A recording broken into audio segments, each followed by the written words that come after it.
Sorry. Technical issues. Mike will be here in a minute. I didn't do an intro because I just tried that and cut myself off from the live. But I'm here. All right. Good.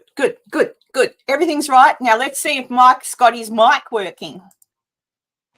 How do we go? Oh, can you hear me?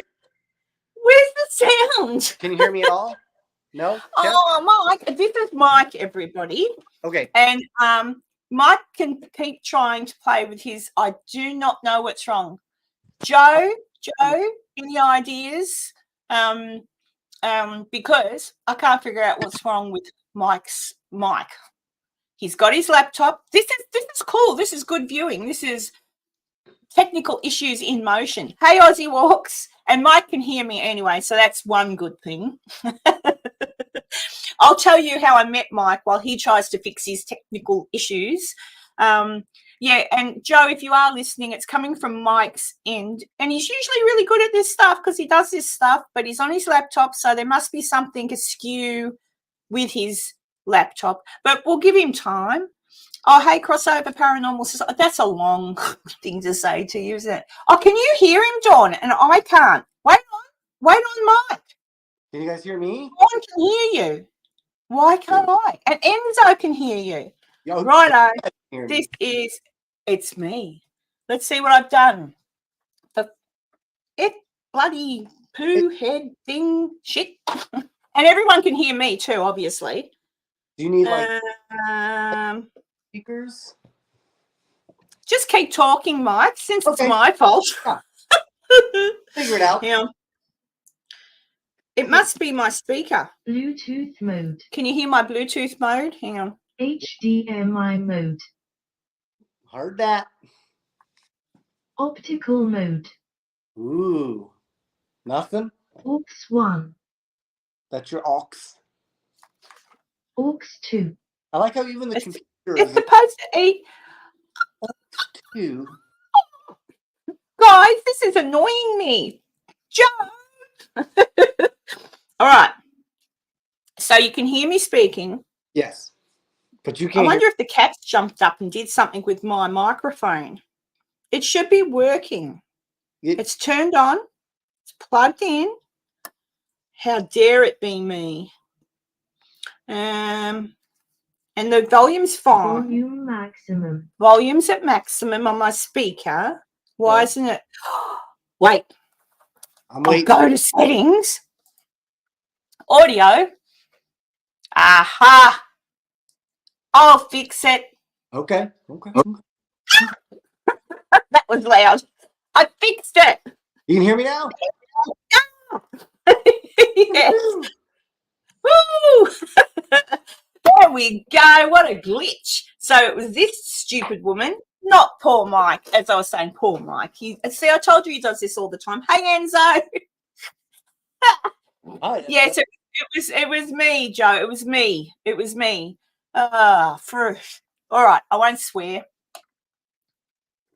Everybody, this is my mate, Michael. Oh, do you prefer Mike? Yeah. I kept calling him Michael, but that's Mike, okay. I was married to Michael. A lot of mics. I go by Junk McGee a lot, so I'm in there, as you can see, as the mythical Junk McGee. Yep.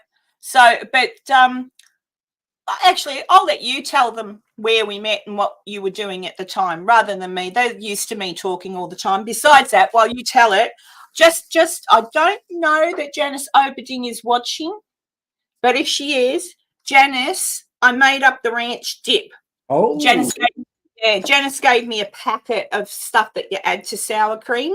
So I've got American ranch dip nice. with nacho chips. Nice. And just a plug for my favorite coffee shop. I'm going to do this every time. The Roasting House. You went there, didn't you, Michael? No. What? But there's another one coming up in April, so I will be going to that one. So I will go back. Yeah, go back. Go see Mandy. She's the owner, and I'll make sure go back. I'll buy you a coffee. Oh yeah. I won't be there, but I'll tell Mandy to bill me. rum, and and I Um, just like a little soft. Oh, there you go. So there you go, guys. But anyway, I'm going to let Mike speak while I eat a chip. You can tell them what we were doing that weekend and how what you were doing and how we met, because I actually can't remember now. But anyway, you can tell the story. Well, I was 1986 during the Junior Olympics. We had both tried out for the co-op javelin throwing team, and neither one of us made it. We were really close. But it just wasn't in our stars. So after our humbling defeat, we kind of went our separate ways. You wound up going back to Germany. Didn't like Germany. Wound up in Australia. And I spent most of my time in Jamaica. You could tell from my dark skin. And then after that, I decided to settle down in Las Vegas, and we didn't hear from each other for a very long time. And then I would say, gosh, maybe about 3 months ago, maybe 2 months ago, we'd run into each other yet again at the Paracon for the Virginia City. Spirit, what do they call it? The Soul Circle? Soul Circle or Soul? Yeah, Soul Circle. Soul Circle? Yeah. Or Searches. No, Searches is Shane, isn't it? Yeah, and then they take your money, so it could be soul sucking. I'm not how that works, but yeah. So then we it was just one of those things. So I'm new to the whole paranormal community, so to speak. And then when I came down to this, I didn't know anybody. I'm getting into this, and I'm working on a bunch of stuff that's going to come out probably in like February, March. So you'll start seeing my face probably everywhere. So you get to know me before all my stuff comes out, which is awesome. Yeah, we get to know him before he's bigger than Jesus, Joe. Joe just made a joke about it when he met Jesus. That's all right. We're silly here. I'm in Las Vegas, so I meet a lot of people named Jesus. Yeah, most work at the Home Depot, but that's beside the point.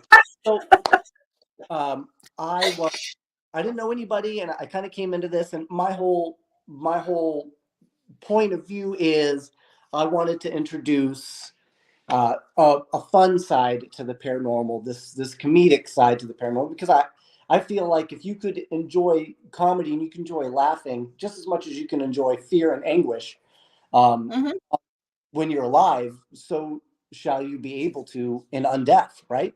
In death. Correct. In death. I don't see why those two can't correlate. So that's kind of like my goal, my mission. I mean, obviously, you don't want it to come off as being crude or being uncaring or rude or disrespectful, right? So there is a line there, but it's more. It's to show that there are going to be moments where you will be afraid or where you are unwanted or unwelcome, but so too some of these entities, spirits, elementals, whatever you want to call them. It could have been quite a long time since they actually maybe had fun. Broken out. Yeah. Figure, especially you go to all these places that have already been investigated over and over again. They've been asked the same questions over and over again. It probably grates on them. Put yourself in those shoes. If you were dead and you were stuck there and people kept asking you the same questions over and over, eventually you're just going to get sick of it, right? So exactly. It's good to break that ice, to break through that ethereal barrier, so to speak, and show that you can have a good time. And yes, and both Michael and I'm going to just keep saying Michael, so apologies. It's just I'm old. I don't know what it is. But Michael and I were a couple of times we had looks, didn't we, Michael? So we'd be sitting there. Joe will know this, Dawn will know this, a lot of people may know this. If you go along to a Paracon anything, they'll normally set you up in a group and you'll go and investigate in groups. And we had 3 groups. We had 3 groups of 10, I think. So I kind of stuck with Janice and her group, Janice Oberding, but Michael we crossed paths on this night. and it was boring. There was nothing much happening. And Michael's funny, and he can make a little joke here and there in the background. He was hilarious. And every now and then I'd say something too, but not as funny as Michael. But people, I don't know if people, they were a little too serious, I think, these little people ghost hunting. Some of them laughed and some of them were like, oh. Yeah. Some have no idea how to take me, and that's okay. You know, I'm not. That's fine. Cup of sugar.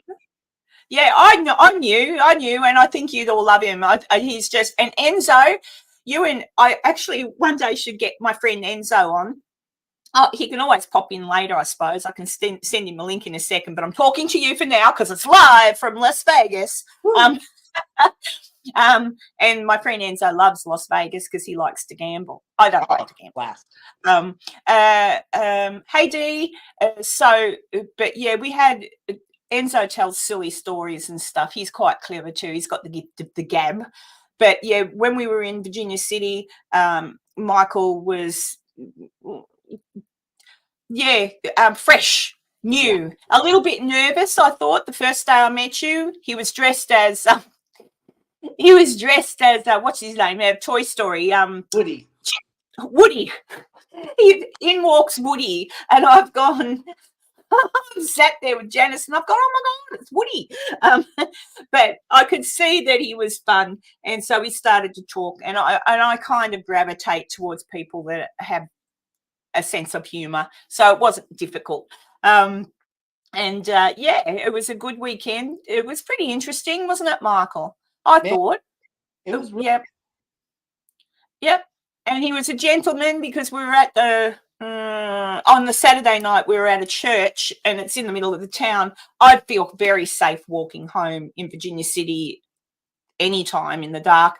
But Michael was a gentleman, and he walked me back to where I was staying. And luckily, you caught a ride. I think Janice picked you up, didn't she? Someone picked you up. Yeah. So he caught a ride back because it is uphill a lot. Those hills get you. that was some good karma. Yeah. Yeah. So I have a bad back. So by back into town, I actually couldn't walk for almost 2 weeks. Oh no! But I'm used to it. That happens to me all the time because of my back condition. So to me, it was no big deal. But yeah, it's not a big deal. I had to. Well, this time when you go back in, is it April? They're having the next one, isn't it? Next time when you go back in, are they having you as a guest or are you a sponsor again? I will be going as a sponsor. All right. Well, soon I'm hoping it'll be a guest. It'll be a guest.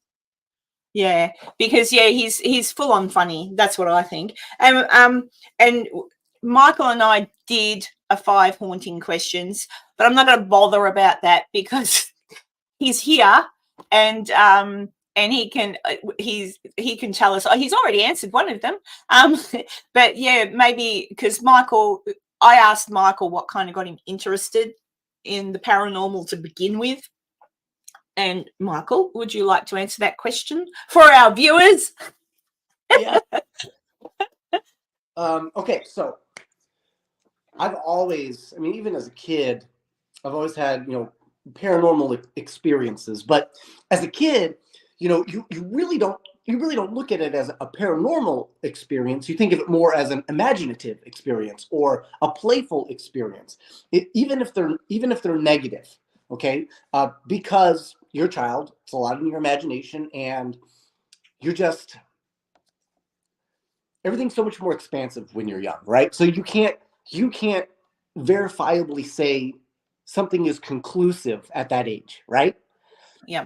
So it wasn't until I got older that something happened to me that left me with no doubt in my mind. Okay, so and the crazy part is when I was younger, I was hit by a 2x4 in my own backyard with no one around. There were 2x4s stacked up on the side, and one just lifted and hit me, knocked the wind right out of me, left a bruise. It was crazy. So I've had those type of experiences before when I was younger, but I've always just kind of chalked it off to me being me, Yep. It wasn't until I was about 19, 20 years old. I was with a couple of my friends, Love Las Vegas. Oh yeah, lots of great people watching. Like you have no, it's fun, especially if you get to go down to downtown and you can count the meth heads as they roll by. Um, so I'm sorry, I'm just imagining telling someone, hey, get to sleep by counting methods instead of sheep. anymore. Sorry, anybody in the chat. But If you're on meth, then I apologize. yeah, we won't count you. Oh yeah. All right, sorry, I interrupted. So he was winded, folks, by a 2x4 that he couldn't explain how that happened. Okay, go. I was like 6, 7 years old. Fast forward to me being 19, 20. I was with two of my friends. It was very late in the evening here in Vegas, like 2 a.m. There wasn't really options to eat, but Vegas is a 24-hour town, as some of you may know. So we have this fast food restaurant called Jack in the Box. I don't know if you have those out there or not. No, we don't, but I've been to one. Okay, yeah, it's a burger place, right?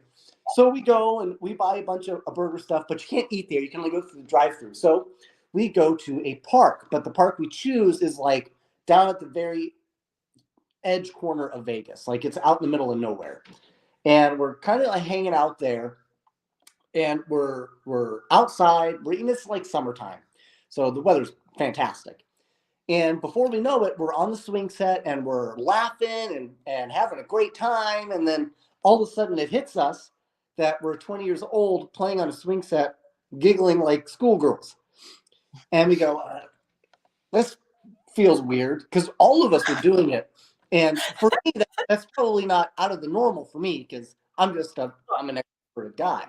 But for my two other friends, both of them are very, very introverted. So that's what made it extra strange. So we realize at this point that something doesn't feel right. So we stop and we start looking around and we got, you know what, this whole place doesn't feel right. So we kind of just felt like we were being watched. So we start walking and we walk into basically the greenery of the park, which is basically like 7 or 8 soccer fields or football fields. I don't know what you call them in Australia. Football fields. Okay. That are all kind of together. And so as we start walking, the second we leave like one quadrant, the sprinklers would come on. And then the second we left the next quadrant, the sprinklers came on. And this kind of went on until we made it halfway through the park. And then we got, this is really weird because then they would turn off. And then, so whichever one was next to us would be the one that was on, and the one that wasn't there would be off. And then all of a sudden we decided, I feel like we need to turn around and get out of here. So the second we make that decision and turn around to leave, all of the sprinklers come on all at once. And one of my friends, he claims to have seen somebody that appeared to be on stilts. So at that point, we were out of there. We get back to my buddy's house. Now it's like 3 a.m. As we exit his car, we go walking up his little walkway, and the sprinklers come on. And we're like, this is crazy. We try to go to sleep that night, and doors start slamming. Stuff starts getting thrown. Nobody gets any sleep. We wake up. We decide the next day we've got to confront whatever this is. So we go back to the park. We're all still kind of in disbelief that this is even happening. So we get back to the park, and we're really nervous because every time that we've tried to leave or been anywhere near grass, sprinklers have come on. Like even when we left his house, his sprinklers came back on for no rhyme, no reason. This shouldn't happen. So we're nervous. So we're walking along the sidewalk of the park, but not actually stepping into the grass because we're all just kind of nervous about it. We kind of walk a good portion of the park without stepping on the grass, but just seeing if the sprinklers are going to come on, but they never do. So then we were like, you know what? We're definitely overthinking this.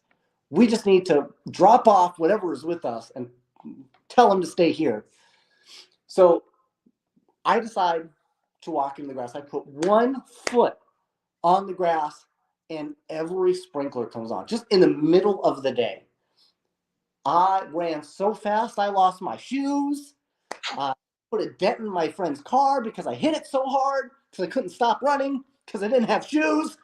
And it was at this point that I knew that yeah, the paranormal is unequivocally real.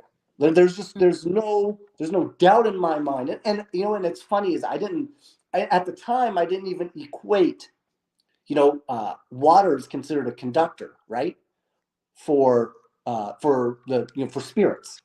Yeah, yeah. They say if there's something near a river or whatever, it generates that energy. It's Yeah, yeah. And it's a very big thing, especially in Japanese culture too. Mhm. Water plays a very big role in a lot of their stories. The Ring is a fantastic example of that. The That's movie. scared. I love Yeah. them. They're the absolute Jesus out of me. It's the only scary movie to actually scare me so bad. I actually rolled my TV outside my room at that time. I was like, nope. Just in case. And I watched that movie during the day. Oh gosh! So either way, that was the point when I said there's definitely something to this, and I've always kept that in the back of my mind. And I later in life, I did a radio show called the Rock and Comedy Show, and as a special guest, I had a psychic come on, and her name was Marilyn Bast, and I'll actually be. She is my other co-host for Psydkicks Paranormal, PS1 Psydkicks Paranormal, and she is a psychic medium. And she approached me and my wife and said, you don't know me yet, and I have no reason to. You have no reason to want to listen to me, but I think your mother is very sick, and she's going to die. And I don't know if it's 3 days, 3 months, 3 years, 3 hours, but the number 3 is associated with it. And it just so happened that my wife's mother was very sick, and in fact died that night at 3 in the morning. And I was That's like, yeah, that's pretty scary. that's Like crazy. normally, I would think that someone shouldn't tell someone something like that. But then again, if you really do have that gift and you really are being told something and it's a matter of life and death, then yeah, maybe just say it. If they listen to you, they listen. If they don't, they don't. But that's Yeah, we knew she was really sick, and we knew she was, going to, yeah. she congestive heart failure and kidney disease, really, really, really, really bad. But it was scarily accurate, right? And Yep. At that point, we actually had Marilyn come to our home at the time because I kept getting woken up by shadowy figures that would rush me in the middle of the night, screaming my name. And it got really bad. Like I couldn't sleep at all because they kept doing it and waking me up, and it was pretty frightening. So I had to sleep with lights on to keep them from having areas to watch us from.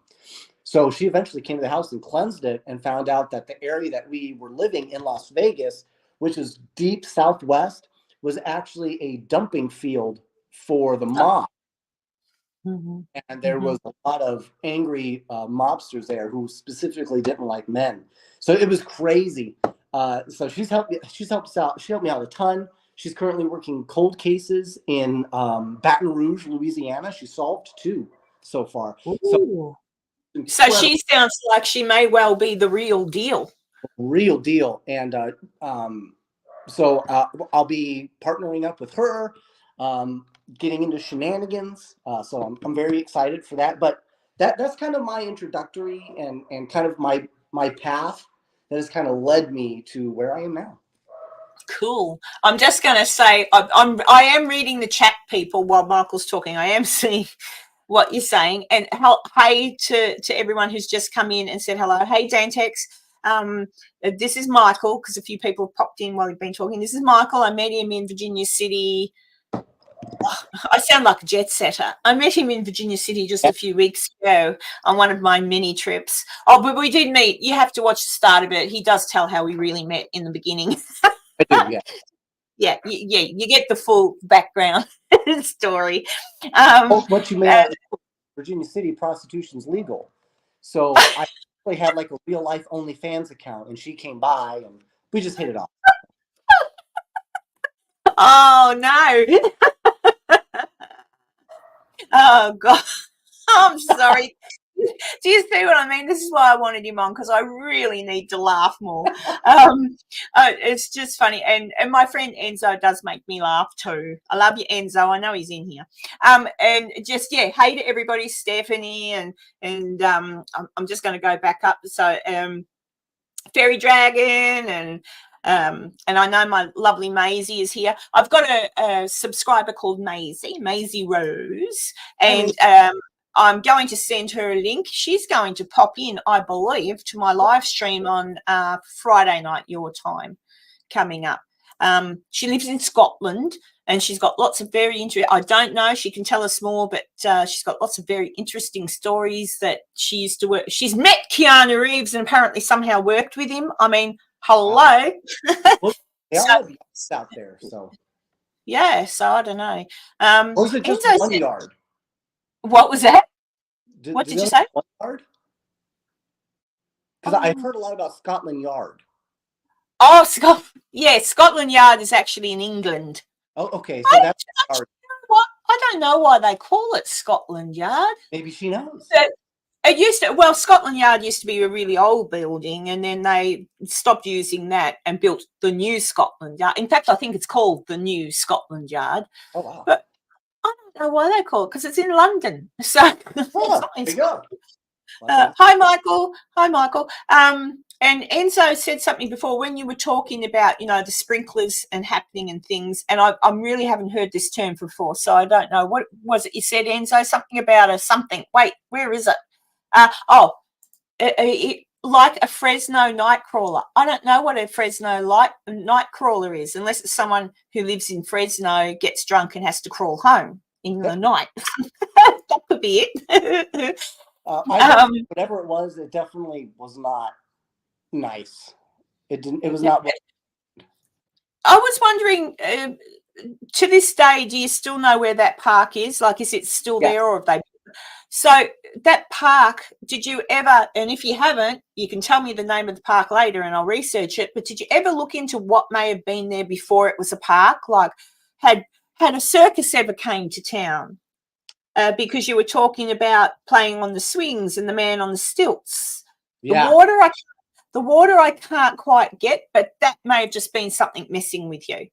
Right. But just the way you were talking about being on the swings and acting like kids and thinking, what are we doing? And then you go to leave, and it was almost the way you're telling the story, you started to feel uncomfortable because you knew this wasn't normal, but it was almost like it didn't want you to leave. No, yeah. Like it at that point had glommed onto us, and it followed us home. It stayed with us until we took it back, and it just decided, I guess, it was done with us. Oh, here you go. Enzo's just said a Fresno night crawler, cryptid that appears to be just long legs with a head. Honestly, that's a lot. That's a lot of what it resembled. Oh, well, there you go, Enzo. I'll tell you what. Yeah, that I'm talking about. It used to be a wetlands. Ah, interesting. Mm-hmm. Yeah, could be dead mobsters there. Easy. I reckon there's a lot of dead mobsters, or actually probably not so much a lot of dead mobsters as much as a lot of people who didn't pay their debts. Yeah. Or ripped off the casino. Yeah. We'll take this sucker out the back. But in Maine, they have dead lobsters. Oh, I tried lobster for the first time while I was in Virginia City. I went down to Carson, and there's a restaurant there that it's a seafood. Ugh, I don't like lobster. So it's you know, lobster was originally served as prison food to inmates. Lobster was. Well, I can see why, because I don't like it. It makes you feel sick. It's a cockroach is all it is. It's like a sea cockroach. Well, it is. But I did see them in the tank when I walked in there, and I was a real baby because I did it because my friend wanted to take me there and let me try lobster. Ah. So she and her partner took me there, and we went in. But as you walk in, there's all the lobsters with their little claws tied together in the tanks. And I went, And I looked at it and I said, oh. And then when the girl come out to serve me, I really didn't want lobster. I would have been happy with some prawns or something. And I said to the girl, I said, if I order lobster, I said, you're not going to go out and get one of them little ones, are you? Oh, well, they weren't little. They were about this big. And she goes, oh, no. I think they buy it in frozen. She said, oh, no. No. She said, that's only for special orders. And I thought, ew. So people actually walk in and go, give me that one. Like, that's horrible. And then they take it and kill it. So, yeah. But I didn't enjoy it anyway because, well, I just didn't enjoy it. It's too sweet and Yeah, I didn't like it. Hi, Julie. Oh, sorry, I was saying hi, Julie. Go. I do this because I've got to talk to them. You talk to the chat when you do your lives, don't you? Or do you don't? Yeah. So you know what it's like. Dee's going off to work. Yes, Dee lives in Australia, so she'll be going. Hang on, hurry up, 11 p.m. Oh, you're on an afternoon shift. Blah. I'm pretty sure you're like a nurse, aren't you, Dee? I'm pretty sure she does what I used to do. But yeah, she's off to work now. I already saw that, Enzo. I'm getting ahead of myself. I'm just seeing if anyone's asking anything. Sure. Sun Savers just said, makes you want to go vegan. We might be pets in an alien zoo. Well, we might. Oh, look, guys, look. My beautiful Mandy, I miss you. I miss my morning coffees. See, I told you I did it. So, guys, Mandy is the owner of the roasting house in Virginia City.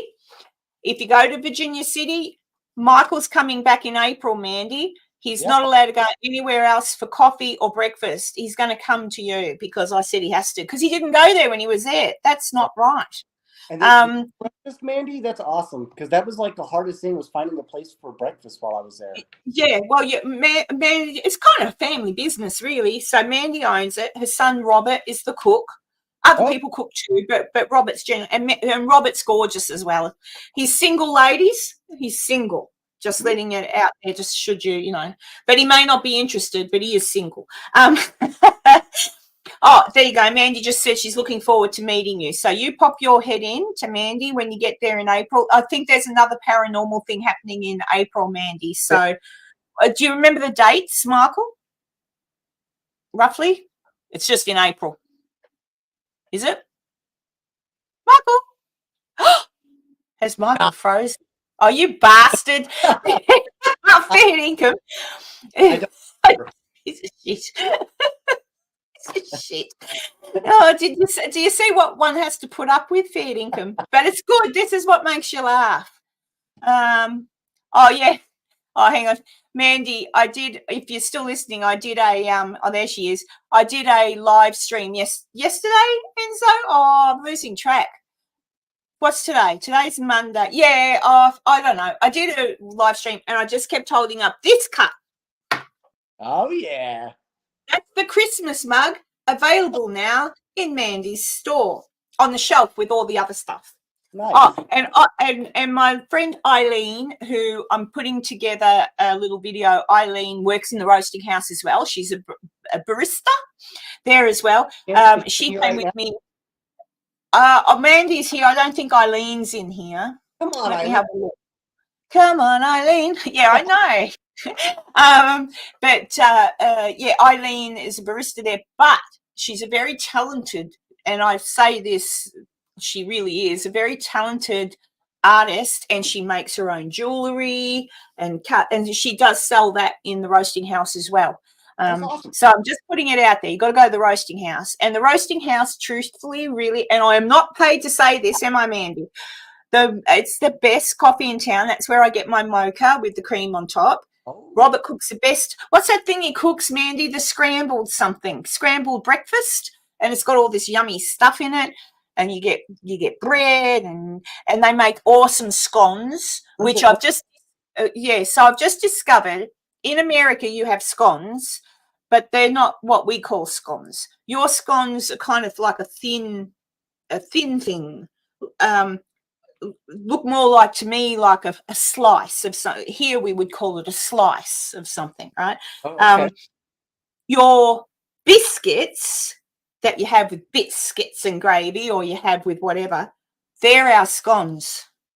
So when we have, when we have a cup of tea or a Devonshire tea with scones, that's your biscuits are our scones. So we cut it in half, we put butter, cream, jam, and we have it with a cup of tea. I discovered that. So therefore, I've also realised that your biscuits, which are more like a slice, are delicious. And Mandy makes some of the best ones in town. So there you go, mate. You guys call a donkey butthole. We just call them donkey's butthole. Do you guys, is that samesies? Your dog wants to come in. Oh, yes. Yeah. Hang on, let me see. What's Julie saying? I'm just going to be listening. That's all right, Julie. I know you're a bit a crook. Love to you all. Oh, Karen, when are you coming back to the US or to Virginia City? When are you? Wow. Well, actually, Michael, never thought. I'll talk to you later. I wonder if, that would be, I don't know how busy you are. Enzo, people that were in my live the other night will know what I'm talking about. Mandy certainly knows what I'm talking about because I spoke with her about my idea while I was there. I'm trying to put together what I call the magical history tour. Right? It's just like, you know how they have the Paracon things that we go to? Not like that, not paranormal anything.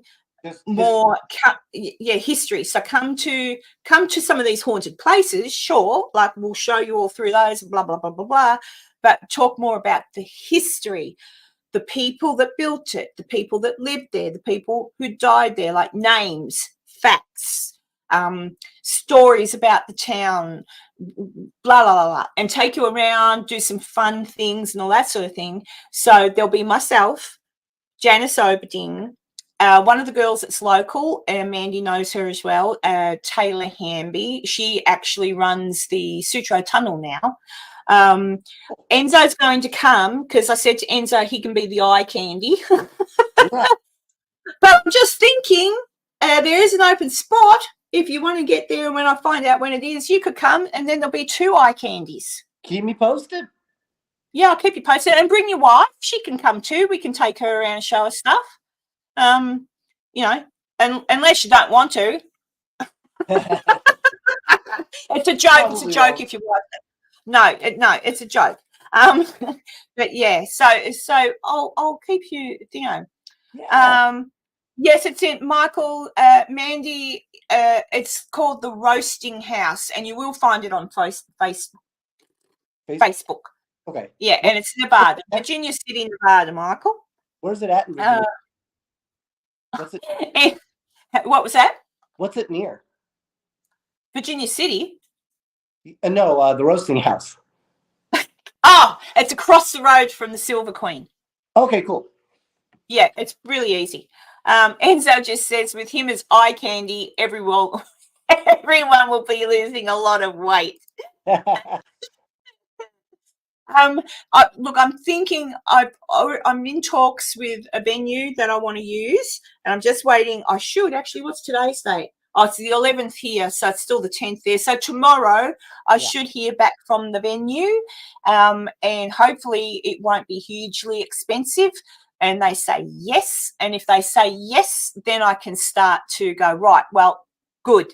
Here's a deposit, I'll book you, and then I can start putting everything else together. Like there'll be a goodie bag, there'll be, for example, I'll still talk to Mandy about it, but something like if you go to have breakfast with Mandy at the roasting house, etc., you'll get a free something, a free water, Mandy, a free water.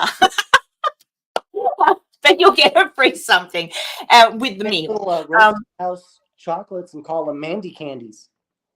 Oh, that's a good idea, Mandy. Did you hear that? Mandy candy. Yeah. Ooh. Yeah, no, Joe, you're no eye candy because you're taken. Dawn, you know, no offense and all. You could do a butt shot though, Joe, for some advertising. See, I can get crude. Right. But yeah, so someone just said, there, can you see that, Michael? Enzo is pretty cute for a white guy. For a I'm white, like, for a white guy, I'm pretty fly. I like that song. awesome. Yeah, I like that one. So yeah, so it's a plan in motion, people. It's a plan in motion. But I just find, as Michael will know, you go along sometimes to these paranormal type events, and you go purely by the stories you are told about a place that you're going to investigate. And not everybody, and Michael would have discovered this because he was present with me a few times when I opened my big mouth to correct people. But not everybody's got the right story, and some of the stories are not correct. And I think if you come along, there's more to Virginia City than a ghost. And I'm not saying it's not haunted. That's not what I'm saying. What I'm saying is, if you come along and you look at some of these places and delve yourself into the history of them, and who would have once walked on that, boardwalk, or who, then when you go to investigate, in your head, you know exactly who you should be talking to if they're there. You know exactly what that building was used for. And even Mandy's the roasting house has a huge history in itself. Before it was the roasting house, it was a bar, and then it's had a few other little things, like after it was a bar or saloon, beg your pardon, saloon. A saloon. There was tons of saloons, but even that, and there's some crazy things that Mandy has told me happen in the roasting house. I'm glad it never happened while I was there, Mandy, but I made jokes, but I trust Mandy. She wouldn't tell you BS. So there's, what I'm saying is, learn the history, walk around the town during the day when you can see the history and you can see things, and things can be pointed out, and take it all in. And then of an evening, if you should so desire, go off and investigate and do what you would like, knowing the history of that place. But if I can get the venue that I want, then I would hope that somehow we can utilize that more for history. But if people want to, because I would have it for the full weekend, if a small amount of people wanted to investigate, they could. But that's not necessarily what the weekend's about. Does that make sense? Yeah. It's more about showing you how beautiful Virginia City is, and what else is this ton. I've been there 3 times. I still haven't seen everything. Have you ever read a book called Shogun? As in the Japanese, yes, yep. And it's really this incredible tale of everything from politics to roasting houses to betrayals, to drama, to success. Well, Virginia City is really like Nevada's version of that, because the history there is so rich, because it spiked so quickly, and it had so much influence over early Nevada, and how in fact, Virginia City is actually one of the main reasons why Carson City is our capital. Yeah. So I mean, it's really interesting to see how integral Virginia City was, even though it really was a flash in the pan. It was a flash in the pan, and only lasted so long. But like even the fact that Virginia City itself, at its height, I think, I could be corrected on this, but I think at its height, around about 25,000 people lived there. Yeah. And LA, Los Angeles in California, which is huge now, about 8,000 or something like that, like a small. So Virginia City was bigger than LA. And this was back in like 1863, when it was at its height. Massive. And to think, just not 10 years later, gone. I know. And it's just sort of like, because they started to run. I wonder, though, when you walk around and you look at where, and that's the other thing people may or may not realise, a lot of the mines, obviously underneath Virginia City itself, and that's one of the things I'm going to try to incorporate into this weekend if I can do it. There is a mine just in town. You walked past it a couple of times, Michael, on the way up to the palace. It's I've gone blank. Yeah, I've gone blank as to what Mandy, if she's watching, but yeah, there's a mine, and you go in. It's just in the front of the store, but the entrance to the mine is you go out the back of the store, and they'll take you through the mine and tell you the. And I'm like, holy cow! And it's like a what do you call it? A beehive, or what do you call it? Like a, you know what I mean? The stuff the honey's in. It's yeah. Thank you. It's just like that all underneath. So if there were ever an earthquake in Virginia City, they'd be stuffed. You'd be dead. It'll just go boom into the ground. But fingers crossed that never happens. Yeah. But, and it is the one city too that is by law, by legislation, nobody is allowed to build anything in that town at all that's modern and takes away from the look of what it once was. So it's, you know, it's a magnificent town, and it's rich in history, and it's rich in far more than ghost stories. But yeah, and like through my research, I've been finding out a few. Hi, Kibba. I've been finding out a few facts and things, and actually falling across stuff. Even up until this point, I thought, for example, that the Mackey Mansion was always the Mackey Mansion. No, not at all. No, it got called that by someone who purchased it back in the 50s. Up until then, it was called the Gould and Curry. It was it was a house, but it was where the superintendent of the Gould and Curry mine would live. And the big part that you walk into was their office, their survey office. So you'd bring in your gold, your silver, whatever, and they'd put it in the vault. And that explained to me also why I was having difficulties researching the place, because I was putting in the wrong name. Wow. I'm like, oh, you know, so now I know the true name. I've brought up a whole heap of stuff, and I've actually got names and know who friggin' did die in the house. That's so awesome. It's awesome. So I'm going to put together a thing on that. But that's what I mean. And we'll go to the Mackey Mansion, and the owner will probably be around. And he's a bit camera shy, though, so maybe he won't tell any stories. He said he's happy for me too. But, yeah, it's just, you know. Oh, here, Mandy says, yeah, look at that. See, this is what happens. They're not even allowed to add screen doors because they'll look too modern. Wow. Yeah, so that's what I mean. But yeah, it's just I adore Virginia City, and if I did not have children here, if it was a different life for me here in Australia, I would not hesitate. I would be there in a little shack somewhere with hay falling out of my hands to attract my little friends, and I wouldn't look back. There's something about Virginia City that once you're there, and I think Michael felt it a little bit too. It's kind of like when you're quirky and different, not insane, just quirky and different, you fit right in. Virginia City, to what I have seen, I'm sure there's people that live there that need a good kick up the arse, especially the ones, mayonnaise I was going to call her, especially the ones, Mandy, that drive down Union Street at clocking over 20 mile an hour and stop because the wild horses are on the road and go, go, beep, beep, beep. Assholes. I don't like it. But the a-holes in Virginia City so far, I think, are few and far between. Hi, welcome back, Julie.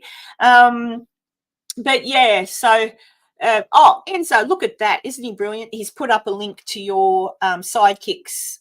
There it is. He's put up the Facebook. That's thank you, Enzo. Also on TikTok.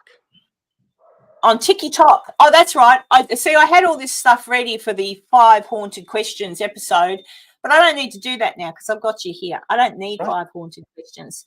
I've got the man here, and people can ask. You're allowed to ask Michael questions if you've got any, guys. But yeah, look, Virginia City is awesome. So that's what my plan in motion is. And the idea is also to have fun and laugh and forget our worries, just go around, look at stuff, laugh, have a giggle. I'm not a drinker, and anyone who has been with me and seen me drink, Joe has seen me drink, I believe. It's not pretty, folks. It's not pretty, and then watch out, because all of a sudden I forget that I'm not interested. Oh no. All of a sudden I'm like, wow. Yeah, I am exactly the same person when I drink, but I have a tendency to put my butt in people's faces more often. Yeah. I put my boobs in people's faces much too often. It's a joke. It's a joke, Mandy. Don't. I literally do that. I can't help myself. Yeah, no, and it's funny. And I did have such fun. There was, I was telling, actually, Crow. I was talking to Crow Judas earlier, just on the phone. And I said that when we were in the firehouse museum thing, Yeah. and Michael was being cheeky, like he was making people laugh. Well, nothing was going on. Nothing was happening, so we just kept telling little jokes, or someone would say something, and I'd go, "Oh, well, did you know?" Yeah. So, did you know? But that made Heather Taddy happy. She goes, "Oh, really? Tell me more." So that was good. I made Heather happy. But there was a camera, and it was on a stand, yeah. And Michael was sitting down between two old fire carriages, so he's on the ground. And I don't think he meant to do it. It was purely accidental, I'm sure. But he knocked the camera. And the response, at least from how I was seeing it, the response was, "Oh my God, did you see the camera move? There's a ghost." It was like, it really got silly. And I'm thinking, and then you finally admitted, "Oh, I think I knocked it." And it was like, no. The thing is, I never admitted it. I only admitted it to you. You were the only one who knows. So, no, that's good. So, and this is the thing. So I was sitting down in between the two fire carriages. Nobody saw me. I don't know how nobody saw me, but nobody saw me there. And he had placed the camera kind of right in front of me. And I just went, I wonder if I can mess with this leg. So I just started pushing the leg with my finger, and then it would kind of move, and then it would pop. And then when it popped is when it made that sound, like when it kind of jumped back into position. And I did it 3 times.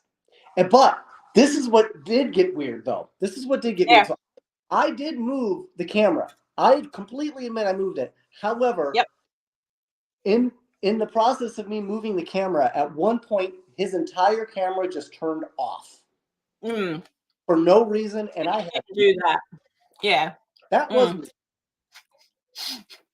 But yeah, they still think all that movement was all something else. A ghost. Yeah, until now. Until now, then they will know. Yeah, but I don't think any of them are watching, so it's all good. After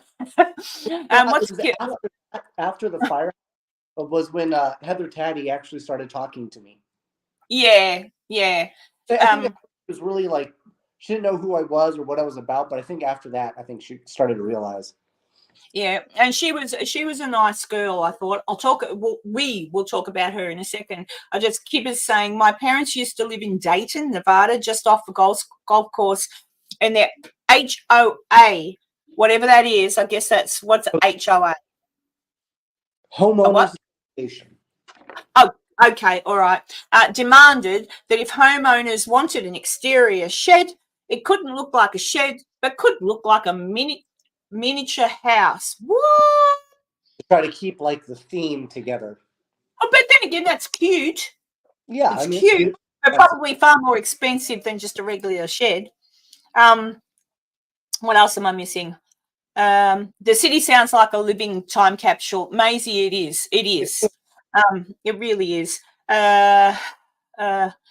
Probably paranormal, not paranormal, probably paranormal. I've just changed his channel name. Probably not paranormal. Sorry, mate. Loves your name. 2 clueless dudes. It is funny. It's cute. Oh, Enzo says he will teach me how to drink when we meet up. Yeah, no, I'm saying right away, Enzo. No, I don't trust myself. And I certainly don't trust you, Enzo. Oh, dear. Oh, dear.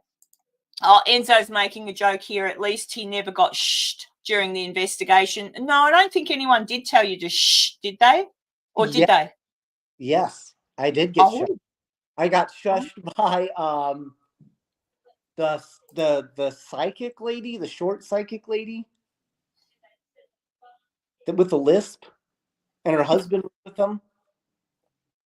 Well, you see, I don't put much faith in short psychic ladies. I probably didn't pay attention to her. I think maybe her name was. I don't know. Oh, so she told you to shh. Was that in the church? Was that in the church? It might have been. Because that was the other thing, people. Enzo just says, "Don't trust me. I drink every time I'm on a live stream. I'm a professional." I had myself a little Captain Morgan extra rare. It was delicious. I've just got eggnog in the roasting house. Hey. There you go. Oh my God, dyslexia. I had dyslexia with the name of that channel. I won't tell you what I thought it said. All right. So I don't need to. I can still see it. I've got to stop looking at it as if it says that. Or someone will make an episode on me. What's really interesting is I was only in Virginia City for maybe 3 days, but I actually got stopped several times to take photos with people because they thought I was famous. Oh, well, yeah. you do look famous. So there you go. I think one day you will be. You sort of already are. Right? I am working on, I don't know if anybody who's watches your show, if they're familiar with The Searchers or if they've seen 28 Days Haunted or the Holzer Files, but I'm working with Shane Pittman and Josh Purvis, and we're working together to produce multiple shows. We've got... Oh, well, if you need an Australian... Well, yeah. Actually, Michael, when I was there, because I'd been told about 28 Days Haunted on the Netflix. Yeah. I did ask a friend, these guys for real or are they BS? Because, and I got told, no, they're for real. And then I forgot about it. And I didn't really look into who it was, just the title of the show. 28 Days Haunted has there's basically 3 different locations that are happening at the same time. Oh, because Shane was, The one that Shane is involved in is fantastic. The other 2, I really didn't care much for, and one of them felt a little forced, to be completely honest. But Shane, just incredible. And the whole premise of the show is they spend 28 days, no phone, no outside interference, and just to try to kind of get in touch with that energy, right? To kind of pierce that, to thin the veil, so to speak, to where you can and more and to be in more contact. It was incredible. Look, and when we were there the first day when I met you first, and then I saw Heather set up her little table. Aaron, because I've got, if anyone can see, I've got my tiki, board, Ouija board. That I'll never use, but there you go. I've got one because there it is. Put there. He was there. He was here next to me on this side. I was with Janice. He was there. Heather was there. Someone was next to Shane, and I can't remember. Oh, I think that was Michelle. Yeah, Michelle. Yeah, Michelle was next to Magnet. Yeah, and then there was Shane. But I went around to them to have a look at what they were selling, and I said to Aaron, because I didn't know them. Yeah, I didn't know me. I said, oh, what do you do? And Aaron did kind of look at me as if to say, what? Like it was almost like, you don't know what I do. And I didn't know what he did, but he was pleasant and he explained what he did. And I went, oh, cool. Then I went to Heather's table. Again, I didn't know what she did, but hang on. come here, Heather. Bloody hell. There she goes. Woo. But then Heather had these pictures on her table. I recognized her from somewhere, but I couldn't think where. And then I said, but next to that, I don't know. She was part of something called like Paranormal High or something.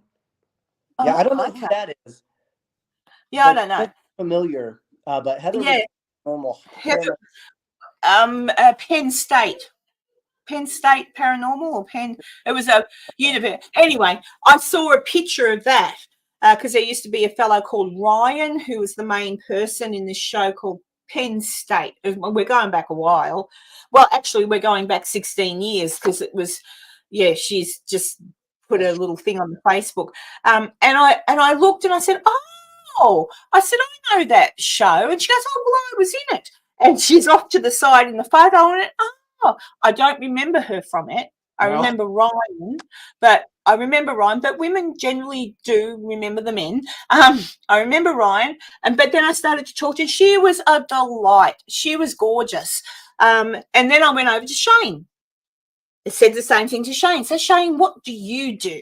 And then he told me about 28 Days Haunted. I said, I haven't seen it, but now that I've met you, I'll give it a watch. And then he started to talk about searches. I think that's his. That's his own little baby. Him and Josh Purvis. Yeah. So, and I went, cool. So I brought a T-shirt. I don't know where that T-shirt's gone. But anyway, stuff up on YouTube that's mind blowing. And Shane does a lot of like cool experiments, like the Estes method. He's the one that thing with the goggles. Yep. I didn't like that. Did you do that, Michael? I didn't like it. Oh, I didn't like it. It was kind of like, I thought I don't want to open my eyes by mistake. On accident. But all I saw when I had them on was I did see things like a train but I couldn't tell, am I seeing it or is that my imagination is seeing it? Like, do you know what I mean? Right. Like, was it visual or was it just me thinking it? Because you can close your eyes and see a train. But then I saw, and I said it out loud, so I don't know if anyone heard me, but while I had them on, I saw him and Aaron standing over, it's just in my head, standing over near the doorway into that room, holding hands. Oh, that's crazy. I know, and I said it out loud, and I thought, and I laughed when I said it, but that's what I saw. And he told me, anything you see, just say it out loud. But I didn't really like those. The footage yet of that session, that was at the Washoe Club, right? Yeah. I haven't. I haven't seen anything. I was in the longest. They kept me in there. Apparently, I was talking all kinds of stuff. Yeah, when I walked in, and because I came in, I've been all over the joint. I never stuck to my group. I just walked all around, and then I saw you on there. And I went, "Oh, okay." And then, hang on, let me check what's happening here in the thingo. The Joe Bone Joe. Hello, I did pop you up on the thing before because I had a bit of an issue with your name. My mind was in the gutter. Let's see. We've said hello to you, probably not paranormal. It's all right. Everybody loves you. Hi, Maisie Rose. Hi, Maisie. Ozzy's son. Oh, as in Ozzy Osbourne's son. I think that. Didn't Ozzy's daughter have a show too? I have no idea. The woman on the right pick is Oh, thank you, Sorta Rican. The woman on the right. Where are you, woman on the right? So the woman on the right is Katrina Weidman. I guess that's how you'd say it, from Paranormal. Oh, she was in Paranormal State as well. Oh, you've got Paranormal Paranormal Lockdown. Oh, that was that thing with that Nick Groff. Okay. That's where I've seen it before. There you go. Thank you for that, Regan, Sorta Regan. I did get told by somebody, no names, no pack drill, but I did get told that when the Osbournes were in Virginia City, most people enjoyed them being there. They didn't get much, I don't think. I don't know what they got at the Washoe. I can't get those shows here. We don't. I can't get them. So unless someone puts them on the YouTube, I don't see anything. But everybody, yeah, I don't know. I don't know where I'm going with this. I'm just checking. Tanya, hello, Tanya. And did I say hello to Abandoned and Forgotten Whales? I still like watching your stuff. Now that I'm back home, Michael, I can get on the computer and not worry about data and start to catch up with things I may have missed from people. But I did catch one of your lives the other night. You were sitting there. You do far more talking than your co-host. Yeah, well, so what people may not know is Two Clueless Stews is slowly coming to an end as I begin to ramp up production for Psydkicks Paranormal, because it'll be more video based. We will have a podcast that'll go along with it. And then on top of that, we plan on doing a live Q&A session with each episode. That's a good idea. But we have a lot of filming we have to go do. And we're going to be doing some filming in Texas, January 23rd to the 27th. So I got lots of filming to do. And then after that, we have to go to Georgia to a studio to do our podcast. And then after that, I have Virginia City. Oh, wait, no. Before that, I have Louisiana in March, where I got a Paracon that I have to do. And then we're going to try to solve a cold case in Baton Rouge, a gun murder. So, and we're going to film the whole thing. And then in April, I have more filming. We're going to come down and film a few more episodes in Virginia City. Good. Oh, so that's going to be. You're coming for. I'll give that a shout out in a second. But you're coming for the Paracon thing, aren't you? For the Paracon thing, but we'll also be filming for my show. All right. Where are you going to film? Because I can always hit you up with some info. I'm not sure yet. All right. I'm going to try to hit up locations that are unique. Yeah, no, I'll tell you a few. Well, it depends. Like you could go to the Washoe, but it's been done to death. Yeah, I'd rather go somewhere that is not normally done, and I'd like to visit a mine on my show. I can hit you up with that. Not an issue. Awesome. Yeah, I can picture that because I know somebody. I can definitely do that. But I would suggest in Virginia City, going to places that haven't been done to death, or revisiting, like I could say, revisit the Mackey Mansion with the information that I've now uncovered. So don't go down the route of the little children and stuff. Don't go down that road because I don't think that's accurate. But I found out, I know who died in the house, and there were a few people. So I've got names, I've got photos, I've got all the lot. So you could go to that. Places that have not normally been investigated, those are what I'd love. I do. So I'll give you a whole heap of things, and I'll even put you in touch with the people who own them. Yep. And then you can just, say, Karen from Australia sent me. Brand new outfits for every episode. Oh, very good. You're not going to dress up as a character, Woody? Or you just Woody? Yeah. So the first one I did, I went to Deadwood and I dressed up as a Ghostbuster. Oh, there you go. Yes, Tanya, I do know someone that knows someone that knew someone that knew someone. And then, yeah, I would say I know. Yeah, I would say I know so and so who owns such and such, but I don't want to do that because that puts them in a spot. But yeah, I've been to Virginia City enough times now that not all people, but a lot of people know who I am and trust that I wouldn't send anyone naughty their way. And if you're going to approach it the way I think you are, then you'd be a breath of fresh air. Our goal is to highlight it as a place that people would want to see, or we want to leave everything in a as positive of light as possible, right? The last thing you want to do is you want to go somewhere like, oh, you should never come to this place, because then they're like, hey, what the heck, man? So we want people to realize that again, my whole message is where paranormal can be real and fun, right? Yeah. That's what we want to convey. Yeah, and I think that's a really good thing. I personally find when I've been to places to investigate with other people, although enjoyable and everything, not necessarily the way I want to personally approach things.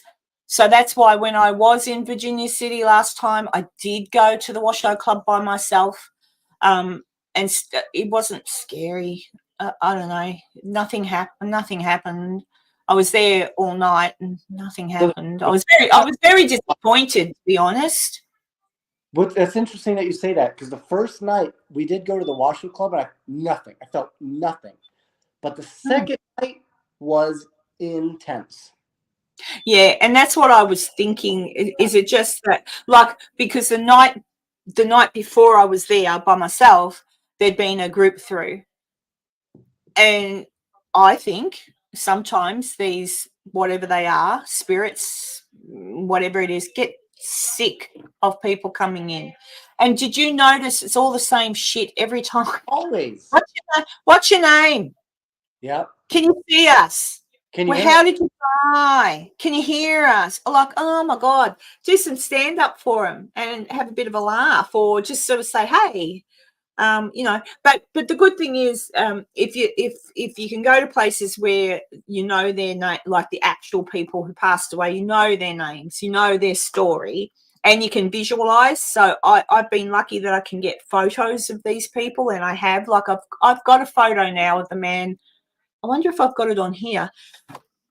You know, the one they could refer to as Scotty in the Washoe Club? Yes. Please, yes. please tell me it's on here. It's probably bloody not. I moved it to my hang on. Wait a minute. I'm going to find Scotty because I want to show everybody Scotty. There he is. All right, hang on. I can do this. I'm going to give everyone a quick history lesson right now. Exclusive. Are we ready? How do I share this? Present. No. Share screen. Window. There it is. Okay. It should come up. That is Scotty. Oh, okay.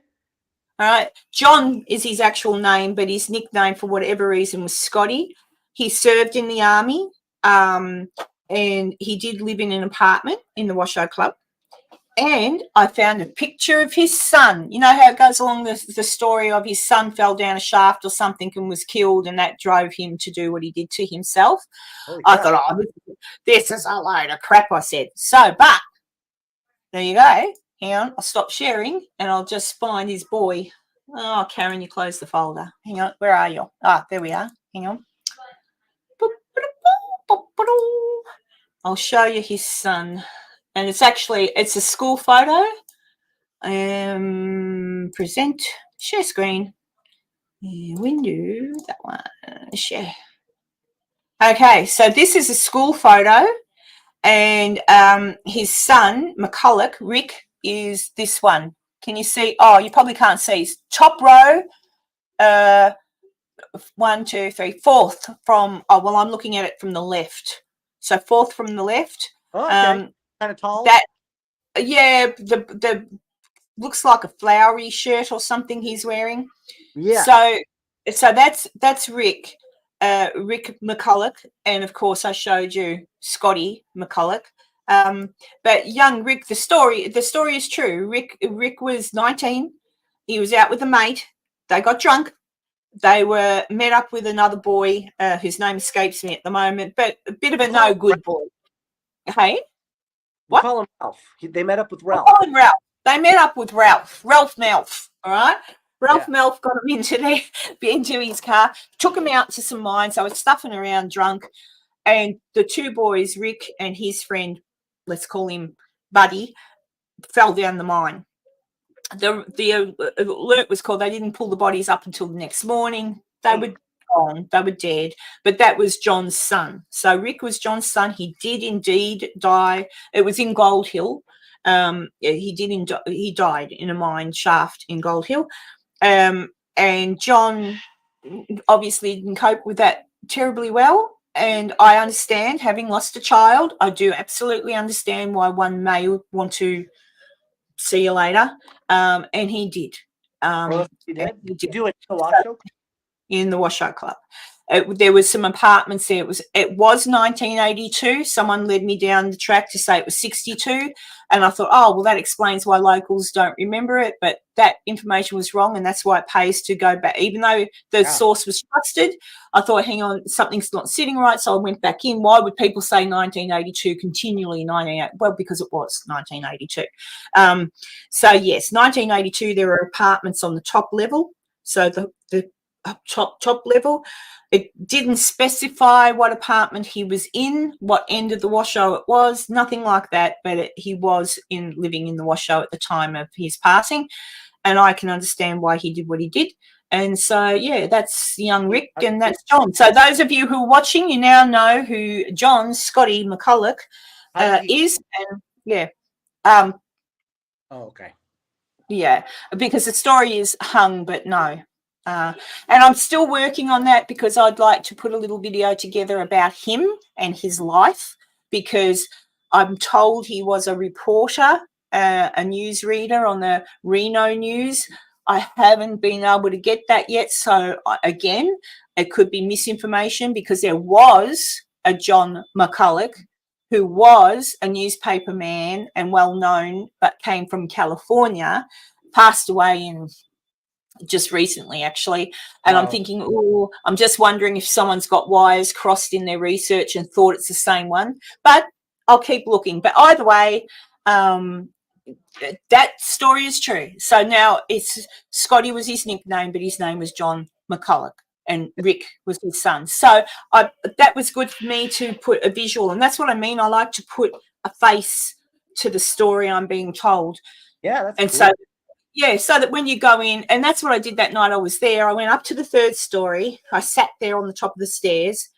I did see a bat, but I sat there on the top of the stairs and I just talked out loud and sort of talked about my son and how he passed, and said, so John, if you can hear me, I'm really sorry. I understand, absolutely understandable what you did. And then I said, I'll shut up now. And if you want to speak with me, you can. And I sat there for a good, I don't know, half hour, just listening and nothing. And I thought, okay, John, I'm going now, but I'm just going downstairs. If you want to come down there, come down there. You should have left him something to drink, just not a shot. Oh, Jesus. So yeah, but that's what I mean. So if you know, that's why I enjoy the research side of it and the history side of it. Yeah. And I try to empathize. I try really hard to empathize with whomever it was who passed and what they might have been living through at the time, or what their life was like at the time, and give them some respect. And that's why I'd like to tell his story, but not concentrate so much on his end, but concentrate on Rick. Tell a little bit about Rick and tell a little bit about John. I mean, he served his nation. He was in the army, so that when people do go there investigating or whatever, if they bother to watch my little channel, they'll have a name and they can walk in and go, hey, John, or hi, Mr. McCulloch, or whatever. What's sorry really to hear about. Incredible about that story to me is the Washoe Club was inhabited in 1982. When you walk in there today, you would not think it was. Yeah. Nobody lived there in 100 years, man. I know, it looks really terrible. And when you see the pictures of it before they started to fix it, there was holes in the floor and everything. So I don't know. Yeah, I don't know how it went to being completely livable in the 80s. That could be another good story. Well, that could be. Thank you for that. Editorial. Yeah. I shall chase that, Chief. Right. But yeah, that's what I mean. You do one story and it leads you on a path to another one. The same with the Mackey Mansion. Continually trying to write Mr. Mackey. No, Mr. Mackey didn't even barely live there. Do you know why he did live there? It's funny because he was the superintendent of the mine at one point, so not just the owner, but it was always the superintendent, so the person looking after the mine who lived in the house. But then the Great Fire came, right? Right. And Mackie's, from what I can ascertain, wasn't touched because it was too far out of town, I guess. I don't know. But anyway, there was also a hotel, right near the Silver Queen, that big empty parking lot where the International Hotel once stood. Mr. Mackie didn't live in that house ever. He lived in the International Hotel. He had a full suite in the International. His wife would come to visit him in Virginia City, and when she did, she refused to stay in the Mackie Mansion. She'd only stay in the International. International burnt to the ground. He had to stay somewhere, so he did for a time stay in the Mackie Mansion. So the International was his house, essentially. Yeah. Do you think he And had he steak for breakfast? had maybe. It could be the first international house of pancakes. That's all I'm getting at. It could be. We could have discovered something right. Well, but it's just interesting. And then so that's why he did go to the Mackie for a short time. But Mrs. Mackie hated Virginia City, hated it. No, yeah, absolutely despised it with a passion. So she stayed in their house. They had a house in France, a house in London, a house in San Francisco, a house in New York. I mean, this man was mega. Way opposite of all those places. Yeah, and she preferred to be, up there, and she hated Virginia City with a passion. So that's why it's interesting to me when people go into the home, and it's not their fault because they can be told these stories by people. They go in there thinking, Mrs. Mackie, are you here? That would be hell. That would be hell for her. Like, that would be, yeah, I died and this is where I got sent. Like, this is hell. I don't think she's there. Mr. Mackie, absolutely don't think he's there. So now that I do know the names of the people, superintendents that were living there and passed away, I know their names. I'm still searching for different information about them so I can put something together. But now, if someone goes to the Mackie Mansion, they can walk in and they can go, hello, I'm Michael. G'day. I'm just here to chat about this, that, and the other thing. If you want to say hello, come and say hello. And you might actually get something. Yeah. Because I wonder how many times people go, Mr. Mackie, Mrs. Mackie, and whomever is the spirit residing goes, oh, Jesus, seriously, you lived here for a blink. Like, dude, I lived here and died here. Talk to me. And it's going to go on forever. I mean, right? Like, they will never get a chance to correct them, right?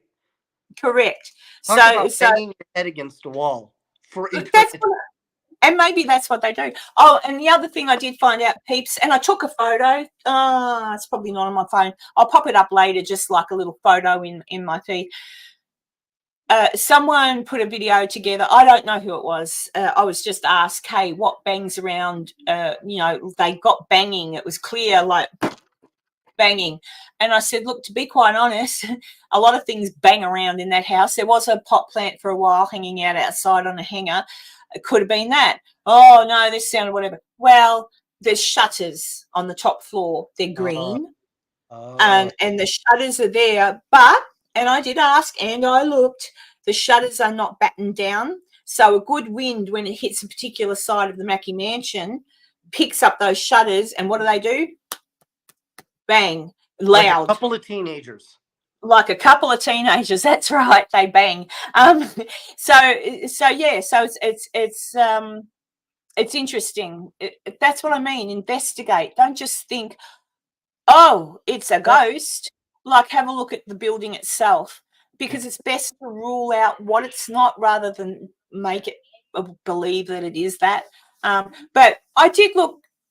Nothing actually really happened the night, at least I don't think so. I still haven't reviewed the footage, but mentally, physically, whatever, nothing happened in the Mackie either.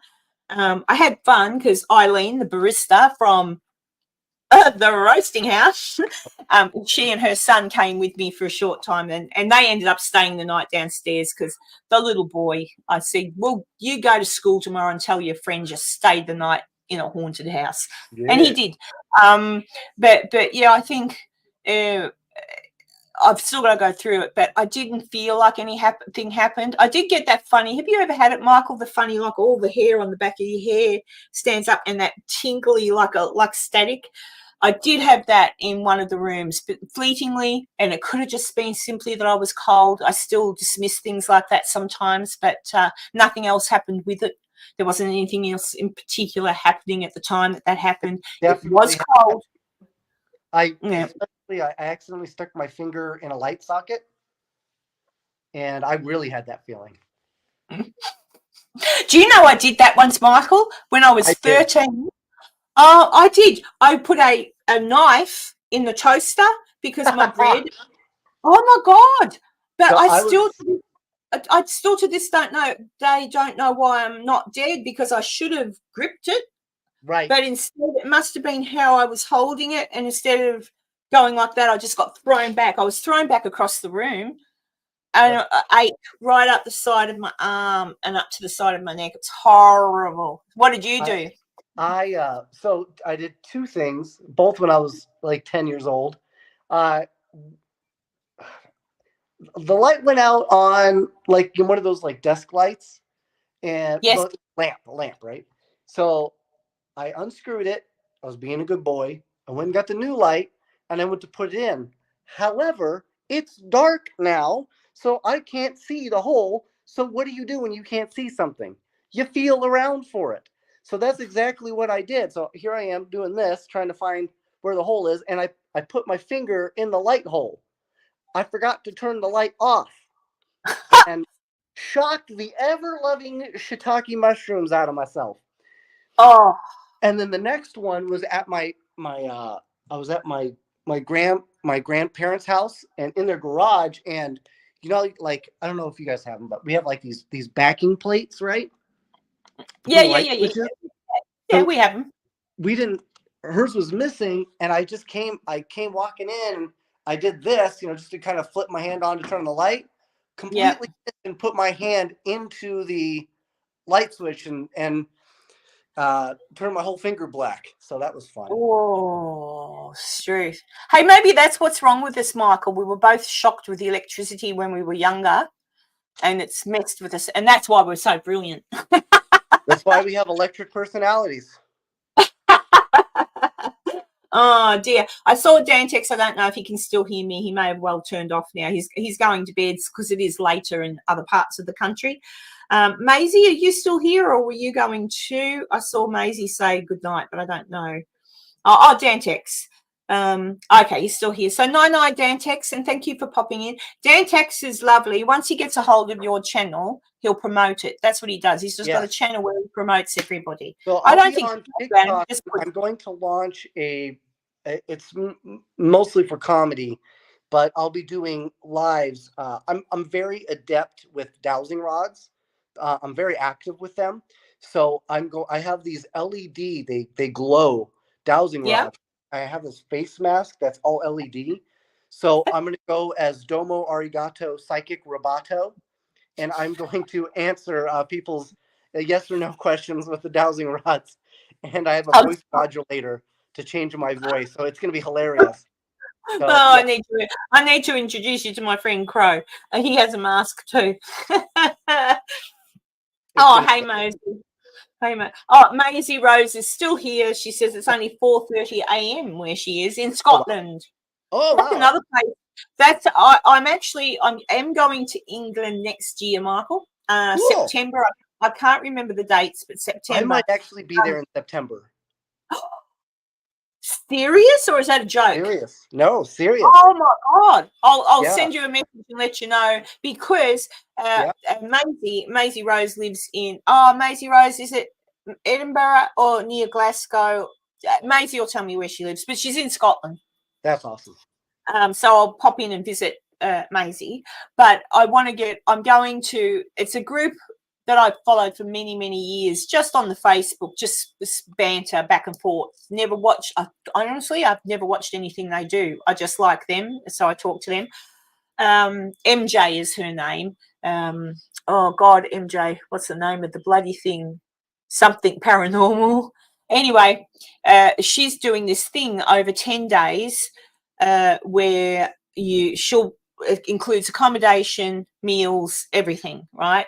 It was expensive, but it's paid for, so I'll leave it there. I haven't paid the airfare yet. I've still got to earn that. But so we're going to Wales.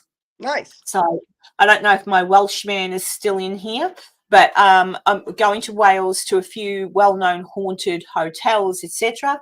We're going to, I haven't looked at the full itinerary yet, but to a few, like a castle, however you want to say it, well-known haunts, and we'll get the opportunity to apparently investigate in some of them. It's only a small group of people, but it just sounds like fun because I'll be getting to see all these really old buildings and places. I'm not holding my breath on the investigation side of things because it'll probably be much like what the Paracons are like, just like, I'd much rather. But there's a lot more history there. A lot more history. So when I do finish with that, the 10 days, then I'm going to still stay for another 2 weeks and travel around the countryside. I haven't even picked where I'm going yet. I'm just going to ride on the seat of my pants and see where life takes me. I'm going to do a Disney cruise on around the British Isles for 7 days. A Disney cruise around the British Isles? Yes. Do they do that? Oh, yes. And I've done about 12 or 13 Disney cruises. My wife's done almost 20. They're amazing. Do you get to cuddle Mickey Mouse? You do. Oh, I should get you to send me the details of the one you're going on. I'll see if it clashes, then bad luck. But if it doesn't clash, that could be what I could do. I'll let you know. Go on a Disney cruise. Sort of Rican just says Crow wears a mask. And what's it saying? Crow wears a mask. I just thought he was from 3 Mile Island nuclear plant area. I didn't want to make him upset. Crow. I don't know if you can see. It's turned itself off. I've got a little mask. I see it right there. Yeah. Yeah, and it's one of them ones that lights up. So yeah. But I'm looking forward to your dowsing rod yes and no questions. It's going to be great. Yes. Oh, there we go. This is my Welsh little mate. If you be, I love that. I wish I could hear him say this. If you be near Mid Wales, Karen, we can show you a spectacular water wheel underground. Just walk in with the Wellington boots, no dangerous stuff. Oh, good. Yeah, because I've seen this dude. Honestly, I was watching one of his episodes, and only for the fact it was not live, so I knew he had to have edited this video. I'm thinking, oh my God, you're going to die. He's going down a cave in Wales somewhere, and it's getting smaller and smaller and smaller. And then he's talking about going. I'm like, no, don't go in there. Like, don't go in there. You're going to die. But he didn't die because he made the episode. So yeah. Hey Sam. Hey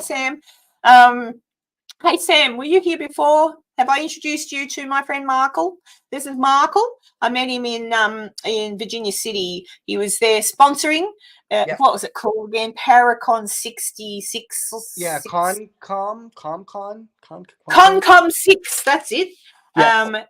But he's starting up his own. He's working on something with young Shane Pittman, and his partner. So we'll see what comes of that. Yes. So there might be great. Yeah. Is he affiliated with any of like Travel Channel or anything like that, or is he just going to go out and do a sizzle reel? I've learned what a sizzle reel is, and then approach. Yeah. We will be doing sizzle reels as well to shop, at least for my show. But it will be on at least YouTube. It'll be on TikTok. Oh, cool. But our goal is a TV show. Yeah, to talk to, we already have some connections with Netflix and Scare TV. So we're hoping that, we can kind of, once things get together, we'll just kind of keep everybody in the loop, and everyone will get to grow with me, which is the best part. And it's fun that way. And you get your people like I have here. I mean, I've got a tiny little channel. Like, what have I got, guys? 545 subscribers. That's good for me. Like, people, you like me. You really like me. But no, I'm joking. But I'm honoured that people tune in and watch me and listen to us talking. And it's good like this. I've heard big YouTubers that have gotten really I don't know them. I mean, I've heard them speaking about when they started out like this and they only had 500 subscribers. And as I'll never get big like that, but as they got bigger, because they were young and all that sort of thing, millions, to the point that when the chat's on, they can't even read it. And they say they miss when they were a small channel and knew everybody in the chat. And I understand that because I know everybody now in this chat. Do you know what I mean? I can talk to, I know certain things about people in this chat. So I know, for example, certain people I don't say, how are you? Because I may not want to know the answer. So I just go, hope you're feeling good today. And you know who I'm talking about, chat. Different people that I know might struggle with some mental health issues because they're depressed or anxious. My whole point is come in here and please laugh. And you know, and sometimes I get passionate about a subject. Sometimes I turn into my namesake, Karen. And I do rant. But in turn, that's kind of like me getting something off of my chest to people I consider friends because they're always here. So they know me. They know that half the time I say stuff and they're like, yeah, when's she going to shut up? But it's good therapy for me, and I hope it's therapy for them to help, you know, forget about whatever might be peeing them off for the day. And then they get to meet people like you who make them laugh. And that's I have yeah. crippling anxiety. You know, people don't know that about me, but I do. And I do this for other people that may have that same feeling, and they may look at something like the paranormal and it could be too much, right? It could be too much to take in, but I feel like at some point you've got to say, no, look, it's okay, right? We're all here to literally have the best time we possibly can while we're here. You know, Exactly. and that's it. I'm you know, I'm older now. My need for money and fame, at this point, I don't care. I want to have fun. I want as many people as I can bring with me to have fun to come with me. Yeah. Oh, well, then I'll definitely let you know if this pans out. Because I am coming back to Virginia City no matter what. So even if what I'm proposing for people to come along and have fun at doesn't happen, well, I don't care. I'm still going. Yep. But like you, I would love, like, yes, it's going to cost them a little bit of money, but it's going to be fun. It's going to be entertaining. They're going to get to be all together and support each other. And it's amazing, like with you, like I didn't know you. Hang on, except for back in the day, you know, before I went to live in Germany. But you know, I met you again in Virginia. You've got to watch the start of the video, guys, to understand what the start of the live. Go back and watch the start of the live for a bit of a giggle. But yeah, like it's amazing. You meet people and you kind of click because they are not exactly the same as you, but like you. And actually people, I won't say anything much about Michael or anyone like that, but Shane gave a really good talk at this convention.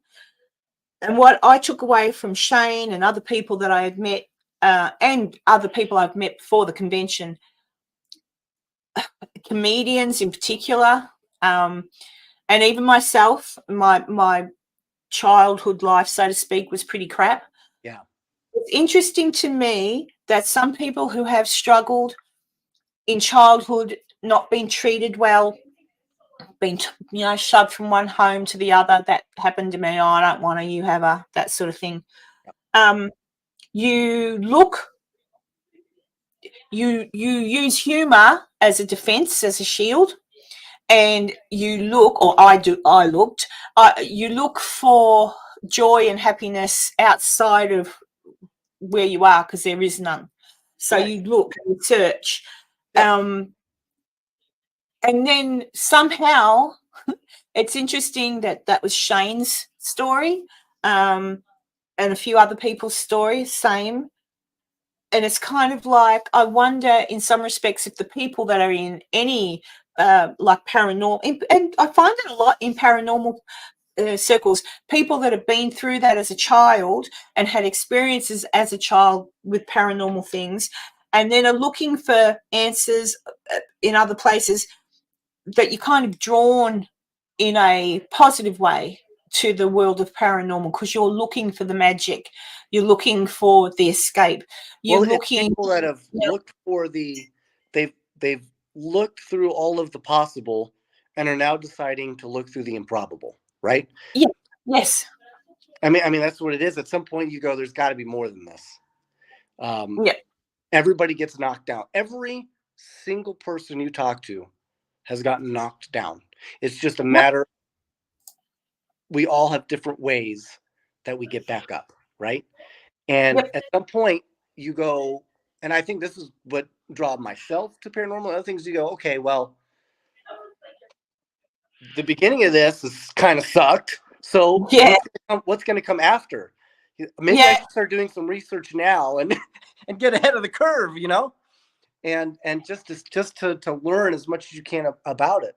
So you have bad anxiety, yep, but you got a great group, Yeah. and that's Yep. awesome.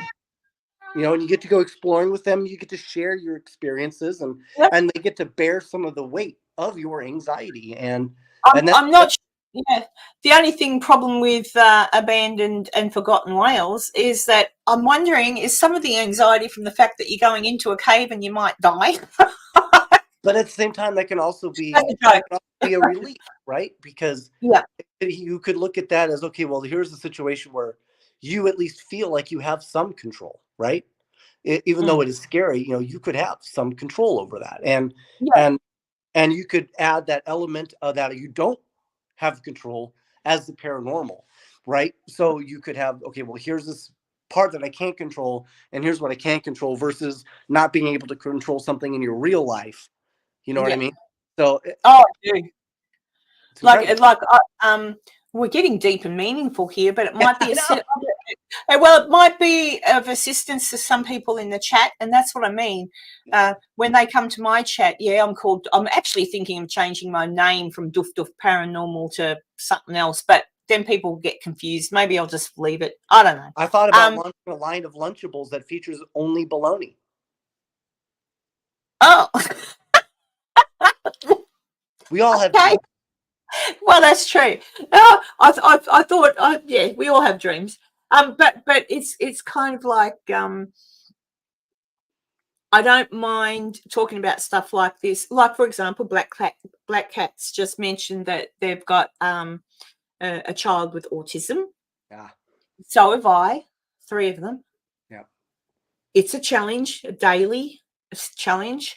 And then there's I don't know that I suffer from anxiety, but maybe, I don't know. I don't get anxious. I get incredibly stressed. And you've got to walk away. But that's where I have found this, what I do here, an outlet. So my research and going to cemeteries and taking photos of stones and then researching the name on the stone, it takes me away from this into a world that I can control, and I can have what I say goes. Does that make sense? Absolutely. Because and I know that certain people understand what I'm about to say, but when you're a child and a young adolescent and you are not in control of your own life and you are being controlled by others in a bad way, when you become an adult, it can be bad, because then you want to be able to, you want that control back. So you become a little bit of a control freak. Like, it's like, no, I'm not coming there. No, I'm not going to do that. It'll be done this way. It'll be done this way. So it's a really hard thing. But in the end, I reach for things that make me happy and get very passionate about things that hurt other people. That really upsets me when I see someone else really upset. I don't know. People, in the end, is where I poop from. You know. Yeah, in the end, yeah, that's where I put poop from too. But at the end of the day, I do what I do to keep myself sane and give myself some escape. And I know there's people in my chat that cannot escape, have issues where they're just honestly stuck or feel stuck. And so by watching us here today and having a bit of a laugh, I'm hoping for a moment that they've forgotten those bad things and they've had a laugh. And they'll come back next week and have another laugh. And I'm hoping that what you're talking about with Shane really, really comes to fruition, because it sounds wonderful. I'd love to see Shane in it and having a bit of a giggle. He needs to smile far much more. Really trying to get him to do some stuff. I think the first few episodes they may stay behind the camera, and then we'll introduce them as we go. Yeah. I want to say to all your viewers, if you do have something and you do get stuck, don't forget. Just realize that you don't have to stay stuck. That's correct. You no, you don't. There's people out here who listen. Like you guys know. I say to you all the time. You know where you should know where my email address is. It's in the About Karen somewhere on my channel. I've had a few people email me, and it's Karen, delightful. And they're good. Huh? Yeah. Doof. What? Are you being a smart ass? I tell you what, you got to watch this, boy. But yes, Black Cat, Mama Bears do need special love. But yeah, look, and yes, Julie, it does depend on your situation, and that's what I'm saying. You're not always stuck. You're not always alone, although you may feel you are. And even like I say to people, please talk to me, email me, whatever. I might not be able to fix anything. That's not what I'm saying I can do, but I can listen.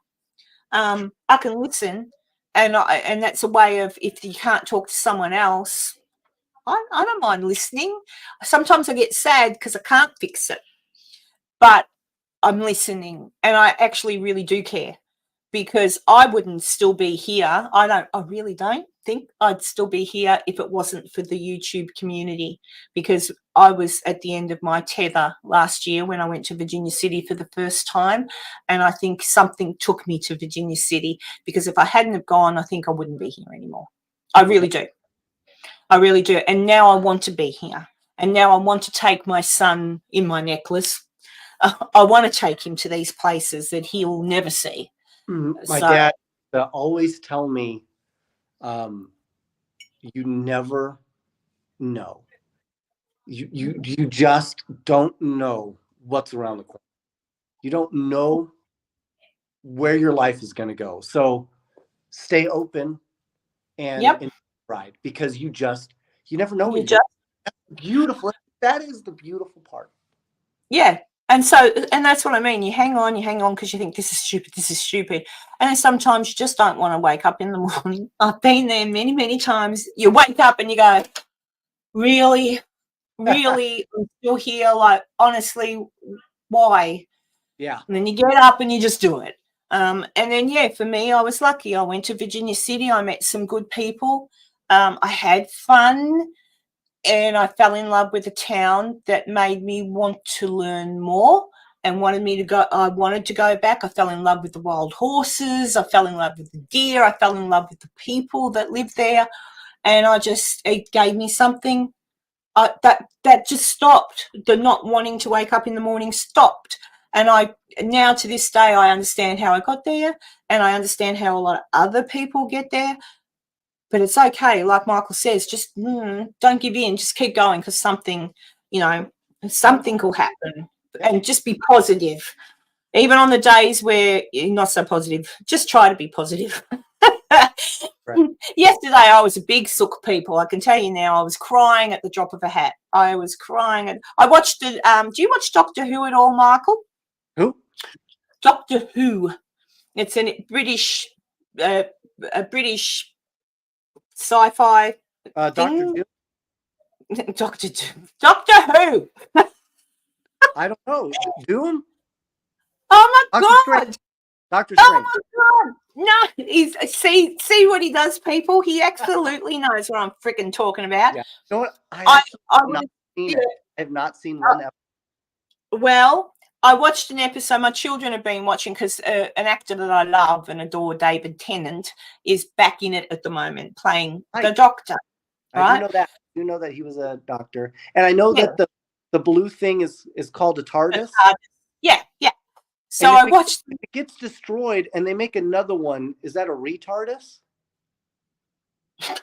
I don't know. No, but I'm pretty sure you're retarded, and I'll probably get cancelled for saying that word. But I'm allowed to say that word. All right. I, if anyone, I've got the right to say that.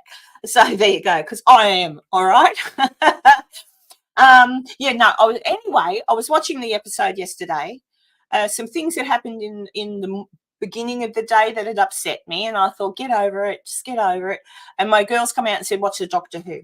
So they put the Doctor Who on, and it was an episode, the latest one, with David Tennant and Doogie Howser, MD. What the hell is his name? But you know who I'm talking about. He's Neil a lot Patrick older. Harris.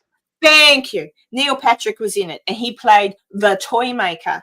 Anyway, long story short, I won't spoil it for anybody who hasn't seen it and may like to watch it. They didn't. Oh, no, I can't spoil it. Let's just say something happened twice in it. Once I can say they referred to a character that did actually pass away in real life. And so they referred to her and said, oh, she just died of old age or something. Stop it, I said to the girls. So they had to pause the show, and I went, she should be here. And I'm like, and then my girls are looking at me, and I'm like, okay, hit play. And then they hit the play, and then it got a couple of other things, stop it. And then it got to the end, and I went, oh no, because I knew what was coming, but what I thought was coming didn't come. And I was crying. I was crying because I thought something was going to happen, and then I was crying because it didn't happen, and then I was just an absolute friggin' mess yesterday. Today I'm fine, back to normal. I reckon it was hormones. Well, I only have 10% battery left, so I'm about to. Oh no! And look, I've just realised how long we've been talking. 2 hours. But that's pretty good. I'm going to leave you with this. You can learn a lot about somebody by what movie has made them cry the most. So, what movie have you watched that just made you break down? The Yearling, where they kill the deer at the end. He has to shoot his much loved deer. It's very old. Okay. So you want it's kind of like Old Yeller. Okay. Kind of like Old Yeller, but it's a deer. It's a Disney movie, I think. Yep. It is the weirdest movie, but I, honest to God, I probably bawled through 75% of this movie. Embarrassing, I know, but I did. And if you haven't seen it, go watch it, and then you can make fun of me after you watch it. But the movie was called AI. Oh, was that the one with I See Dead People? Yes. Oh, I haven't seen it, and there's a reason I haven't watched it, and it's exactly what you just said. I don't think I could cope. It got me so hard because it was a story that I could relate to, I guess. But yep, I bawled like a baby. Pretty crazy. And the funniest movie ever was Dumb and Dumber. Oh, I like that. The toilet jokes were massive. One of my children is actually in the chat at the moment, Sunny Sock. Oh, so hello. There you go. She's just in the next room, but hello. Hello, this is Michael, Sunny Sock. Oh, Sunny Sock, she's not even listening. She's just there. She's probably I know what you want. You're not here for support. Guess what I have to do, people? I have to get in the car and drive to the shops because Sunny Sock wants something. Tis the season. Yeah, that's why she's got the angry face. No, it's probably a good time as any to say goodbye because Michael's about to run out of power and I'm about to get murdered by a child. So thank you so much, everybody, for popping in. I've been waiting for hours. You told me 1 hour. Why do you hate me? I'm sorry. All right, Well, that's a message. It's still that's Sunday over here, so you're early. Yeah, see, I'm early. That's right, Sunday.